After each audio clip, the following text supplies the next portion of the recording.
Alright, we are live. So, welcome back, guys. Matthew here with the 1972 Mustang rebuild, restoration, resto mod at this point.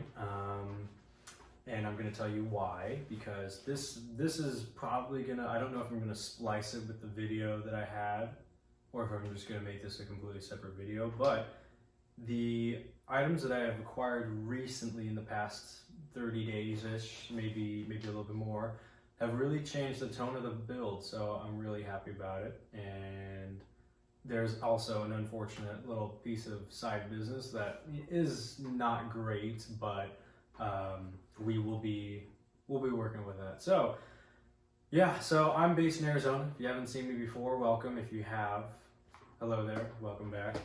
It is awesome and great to have some friends and family and people I just don't know here to kind of come along and witness the journey here. So if you don't know, I now work at a classic shop that may dabble in this particular model, and I also work as a back server at a local restaurant. And so because of that, I really haven't had a whole lot of time to be able to put out content. So content, whatever, just be able to update you guys. A small little tidbit, I will probably get out of frame to turn that thing back on because this is the primary source of light here and I don't feel like turning on anything else. I just got off my shift at the car shop, so super cool, super fun, and it teaches me a lot and I'm really happy about it. There you go. Be right back. It's the garage light, so I'm kind of at the mercy of whenever it times out, which is I think 5 minutes, so I'm gonna have to hurry up here. So, and I'm really hungry. It's time to get grinding. So, the fun, awesome little update that I have for you guys is 3 of them. So for an awesome price that I'm not gonna mention, but if you want to ask me in person or text it over to me, I'd be happy to answer. Well, actually, under 400 bucks. That's all I'm gonna say. So the awesome thing that I got from a super cool gentleman, his name is Joey. If he ever sees this, have a great day, man. I really appreciate your conversation and everything. He was super cool. It turns out that he's actually from my hometown, and it was really cool to be able to, talk to him. He was working on a beautiful cherry red Mustang 65, I think. And he just happened to have a couple of pieces that I was after. The story behind these ones. So this is one half of the headers that I was after. I got them for a certain amount of money. That totals out to be a good average. Anyways, so yeah, I'm super happy about this. This is exactly what I was looking for. It's exactly what we're looking for. Hooker competitions. Now, we're not going to mention anything about the name, however, it is amusing. But moving on, these are really cool because these, how do I explain this? Okay, really simply for any of you who are not really super car inclined, but all right, it is editing Matthew here to interrupt the video. The explanation that I gave you guys in the video regarding these bad boys was not great. I didn't like the way it kind of came out. It kind of sounded like I was jumbling it up a little bit. So I just wanted to scrub that whole thing and then just go with this one. So the exhaust headers or exhaust manifold, whatever you want to call it. So the typical stock manifolds that were on the classic Mustangs were absolutely garbage. They were, if I don't have them, there's some around here.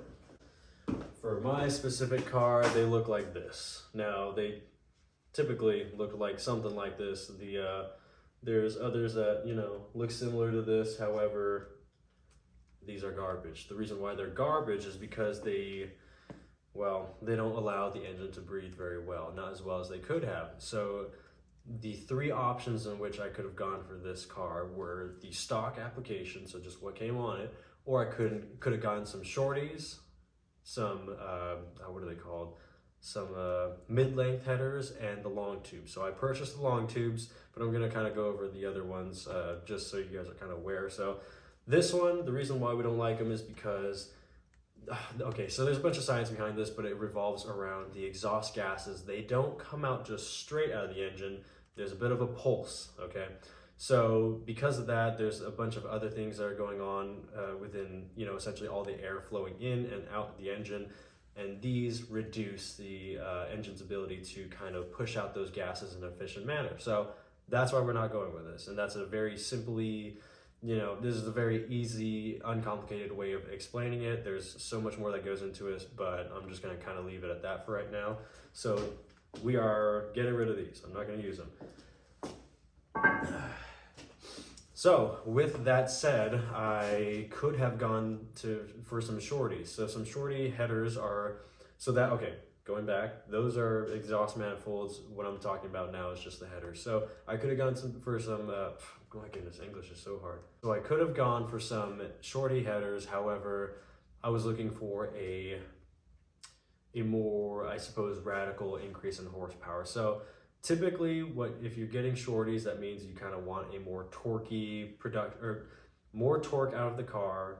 If you want more power in the higher RPM range, then you're going to go for some long tube headers. If you go mid-length, that kind of gives you a little bit of both. So it's like a half medium. If we're just going to be simple here, okay?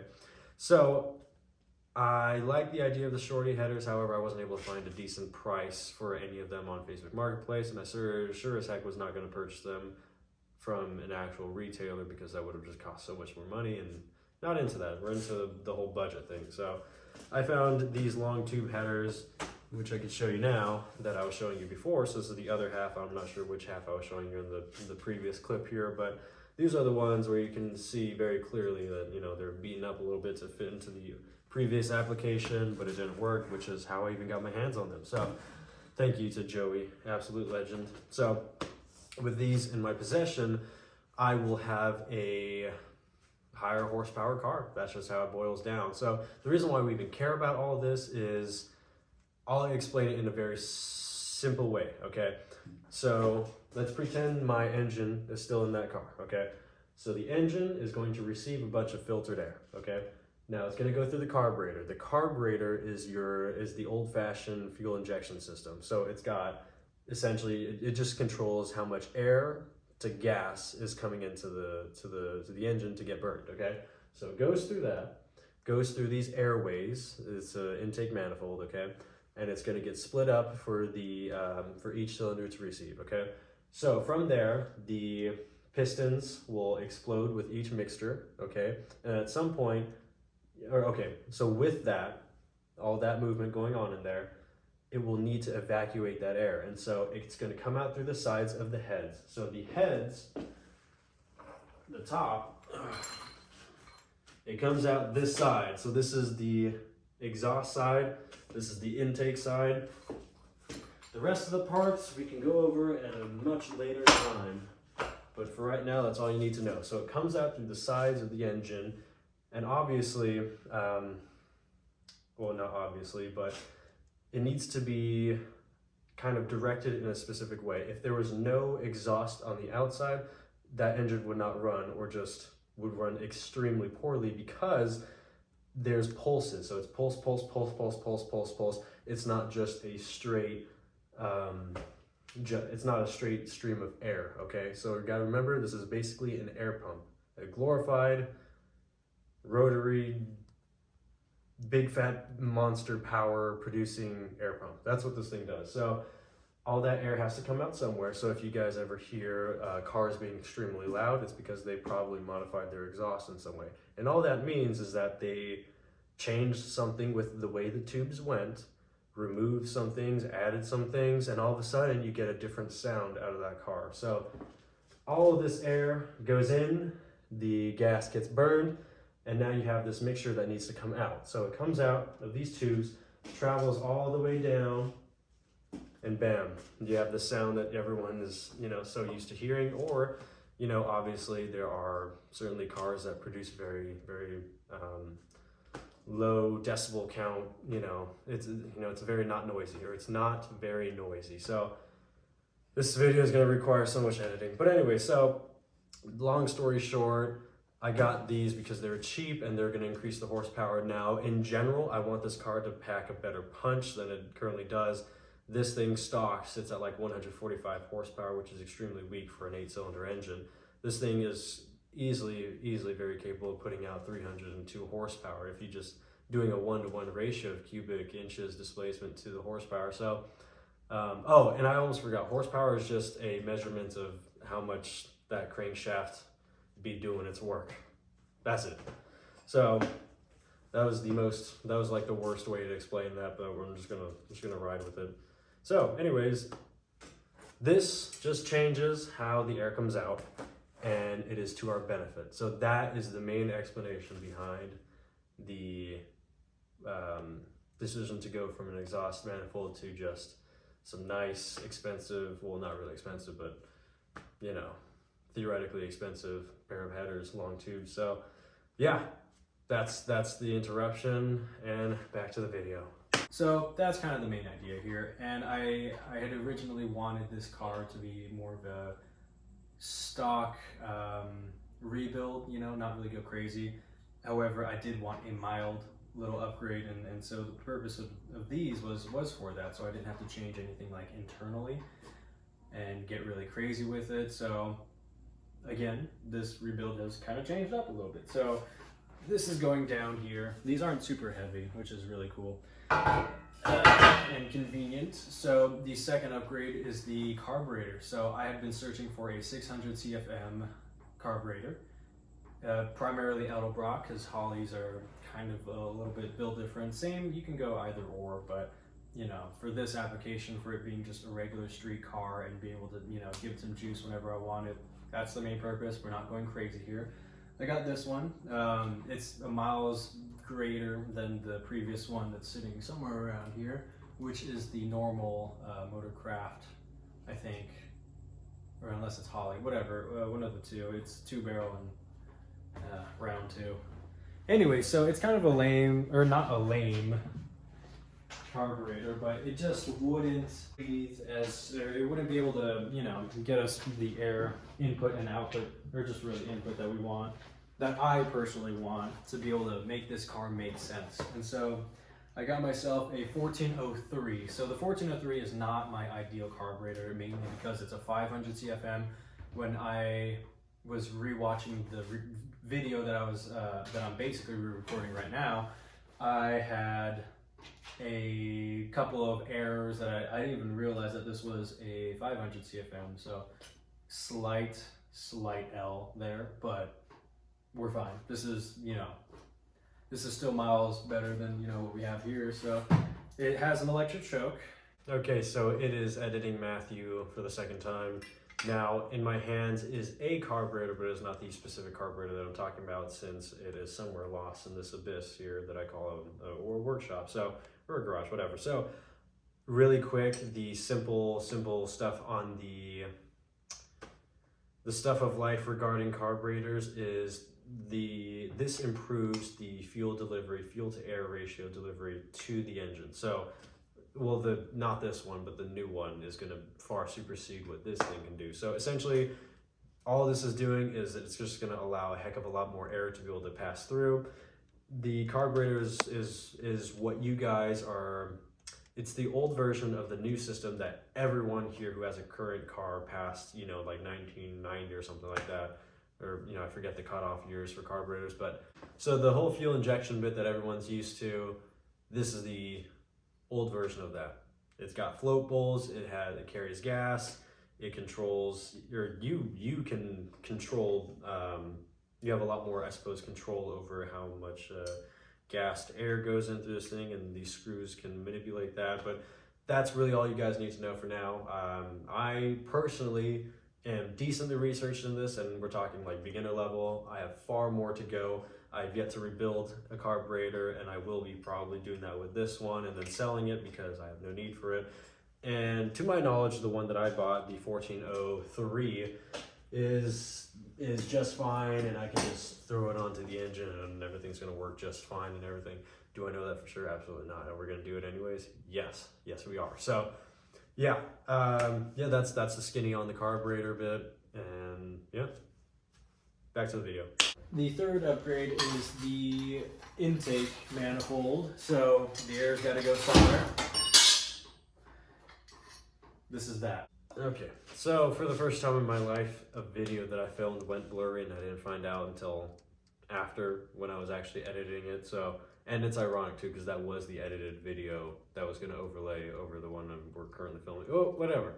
Either way, 3 reasons why I went for the aluminum intake. So 1, it's a little bit lighter weight than the cast iron one.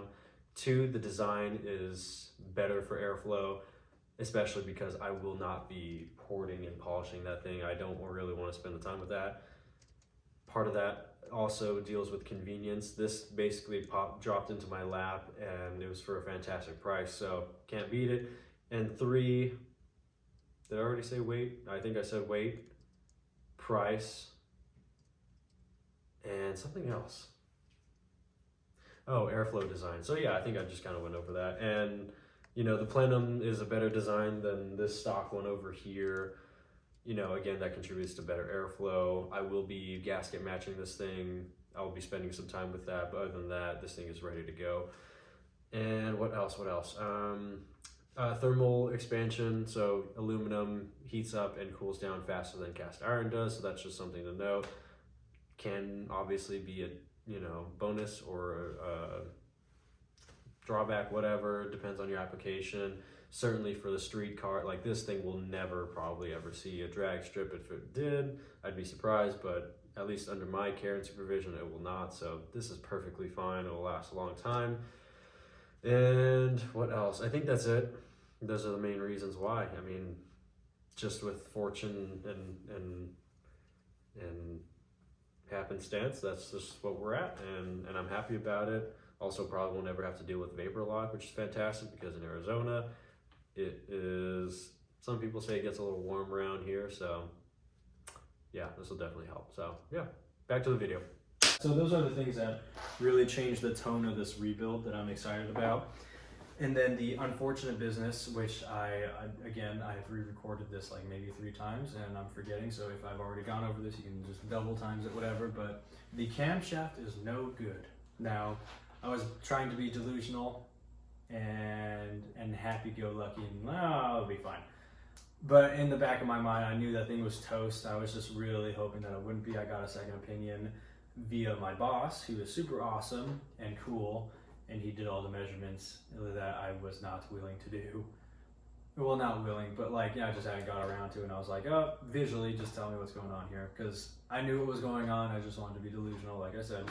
So I actually will be toasting this, those bearings. It's all garbage. And so what's crazy here is that the camshaft wasn't even the stock one that came on the engine. So very weird.